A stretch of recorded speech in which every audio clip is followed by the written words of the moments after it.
کے میدان میں دو اسلام کے ورژن، ایک وہ ورژن جو حسین نے پیش کیا، آل رسول نے پیش کیا، ایک وہ ورژن یزید نے اور آباء یزید نے پیش کیا۔ چند جھلکیاں دیکھ لو اس ورژن۔ ایک ورژن علی کا ورژن، 3 دن جنگ صفین میں مولا کا پانی بند کیا امیر شام نے، اور جب مولا کو موقع ملا حملہ کیا، مولا نے بھی پانی پر قابض ہوئے۔ لشکر والوں نے کہا کہ یا علی اس نے پانی بند کیا ہے، ہم بھی پانی بند کریں گے۔ مولا فرماتے نہیں، میرے رسول کے اسلام میں پیاسے پہ پانی بند کرنا نہیں ہے۔ کہا یا علی 4 دن پانی بند کریں، پورا لشکر آپ کے قدموں میں ہوگا، ہم جنگ جیت جائیں گے۔ کیونکہ جب علی قابض ہوئے تو یقین تھا کوئی علی کے قبضے سے کوئی چیز چھوڑا نہیں سکتا۔ کہ یا علی 4-5 دن بند کریے، پورا لشکر آپ کے پاس آ جائے گا۔ مولا کا تاریخی جملہ کہ یا علی اس نے بند کیا، آپ بھی بند کریے۔ مولا فرماتے اگر میں بند کروں، کیونکہ اس نے بند کیا تھا، پھر ابو سفیان کے بیٹے میں اور ابو طالب کے بیٹے میں فرق کیا رہ جائے گا؟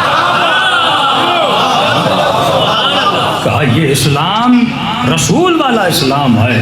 جنگ جمل ہوتی مد مقابل ہمارے فقہا کتابیں لکھی ہیں جہاد ابتدائی پہ، یعنی 10 سال بحث کرتے ہیں کہ جہاد ابتدا کرنا چاہیے کہ نہیں، جہاد ابتدائی، کیونکہ اہل بیت کی سیرت میں بہت کم ملتا ہے کہ انہوں نے جنگ کی ابتدا کی ہو۔ ہمیشہ حملہ ہوا، اہل بیت نے دفاع کیا، ابتدائی جہاد نہیں ملتا کہ اہل بیت نے خود شروعات کی، کبھی قطعاً شروعات نہیں کی۔ فرمایا جنگ جمل یہ اسلام علی والا اسلام کہ مد مقابل دشمنوں کو مارا، مارنے کے بعد امام نے فرمایا جو حربی تھے، لڑنے آئے تھے، مولا نے فرمایا ان کو غسل بھی دو، ان کو کفن بھی دو، اور اپنے دشمنوں پر علی نے خود نماز پڑھائی ہے۔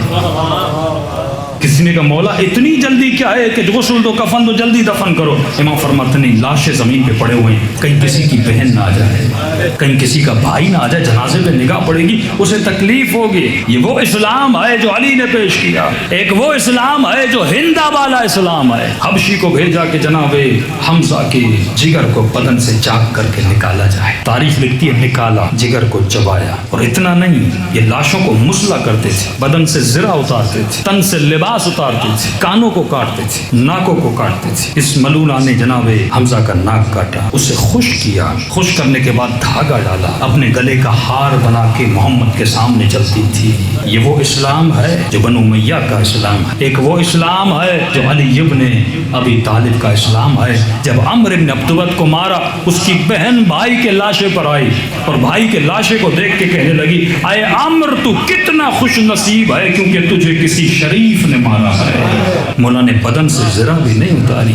یہ وہ اسلام ہے، ایک اسلام حسین کا اسلام ہے کہ حر کا پیاسا لشکر آئے، حسین پانی پلاتے ہیں۔ یہ روایت میں نے سال پڑھی کہ جب پورے لشکر کو مولا نے پانی پلایا نا، کہتے ہیں دور سے ایک شخص اونٹ پر سوار، پیاس میں نڈھال، لوہا بدن پر چڑھا ہوا، شدت پیاس میں، کبھی ادھر کبھی ادھر۔ امام نے جیسے دیکھا قریب آیا، فرمایا یا اخ، اے بھائی، اپنے سواری کو بٹھا اور پانی پی، کہیں پیاس سے مر نہ جائے۔ کہتے اس نے اتنی پیاس تھی کہ اس نے مولا کی آواز نہ سنی۔ جب پیاس بڑھتی ہے نا تو بندے کو دکھائی بھی نہیں دیتا، سنائی بھی نہیں دیتا۔ میرے چوتھے امام فرماتے ہیں میرے بابا کو دھواں نظر آ رہا، دخان نظر آ رہا تھا، اتنی پیاس طاری ہو گئی تھی۔ دوبارہ کہا بٹھا اپنی سواری کو اور پانی پی، کہیں مر نہ جائے۔ کہتے ہیں پھر بھی اس نے نہیں سنا، اتنی پیاس تھی، آنکھوں کے سامنے اندھیری۔ امام حسین خود آگے بڑھے، تاریخ لکھتی ہے اس کی سواری کو بٹھایا، بٹھانے کے بعد اسے اتارا، اس کا سر اپنے ہاتھوں پہ لیا، دشمن تھا لیکن حسین نے اپنے ہاتھوں سے اسے پانی پلایا۔ کہتے ابھی تک گرمی نہیں اتری،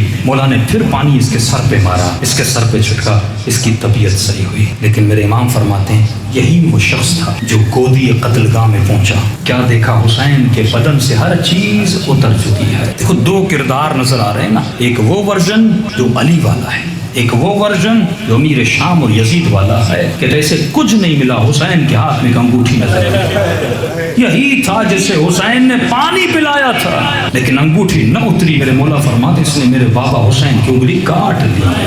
ایک یہ اسلام ہے، دوسرا حسین کا کرم دیکھو۔ خدا گواہ یہ روایتیں پڑھ کے انسان اگر 2 رکعت گھر میں جا کے نماز شکرانہ پڑھے نا کہ خدا نے حسین جیسا امام دیا ہے، اہل بیت جیسے امام دیے ہیں، تو ڈیلی اگر 100 رکعت بھی پڑھے نا تو شکرانے کے لیے کم ہے۔ یہ روایت سنی ہے لیکن اس کو ذرا تفصیل سے سنو۔ فرمایا خیمے میں آئے، فرمایا بہن زینب ایک کرتا دو جو سب سے پرانا ہو۔ کہ بھائی اتنا پرانا کیوں؟ کہا میں ان عربوں کو جانتا ہوں، یہ ہماری شہادتوں کے بعد ہمارے لاشوں کو لوٹیں گے، میرے بدن سے زرہ اتار دیں گے، لباس اتار دیں گے، لیکن اگر پرانا کرتا ہوگا، شاید کسی کی رغبت نہ ہو، چیز اچھی ہو نا تو بندہ راغب ہوتا ہے کہ پرانا کرتا دو تاکہ میرے بدن سے کم از کم یہ کرتا رہے۔ کہتے ہیں بہن نے کرتا دیا، مولا حسین نے خنجر نکالا، کرتے کو پارا کرنا شروع کیا۔ کہ بھائی یہ کیا کر رہے ہو؟ کہ شاید اسے بھی اتارنا چاہے، لیکن پھٹی ہوئی چیز کو کون اتارے گا؟ یہاں تک سنا ہے، اگلا جملہ سننا، فرمایا بہن وہ جو پیلے رنگ کی قمیص ہے، رنگ مجھے دقیق یاد نہیں، غالباً پیلا تھا، فرمایا یہ جو پیلے رنگ کی قمیص ہے یہ دو۔ کہنے لگی کہ بھائی حسین پھٹی ہوئی قمیص پہنی ہے، اب خوبصورت قمیص کیوں پہن رہے ہو، پیلی رنگ کی قمیص؟ فرمایا بہن زینب جو کرتا اتارنے آئے میں نہیں چاہتا خالی ہاتھ جائے۔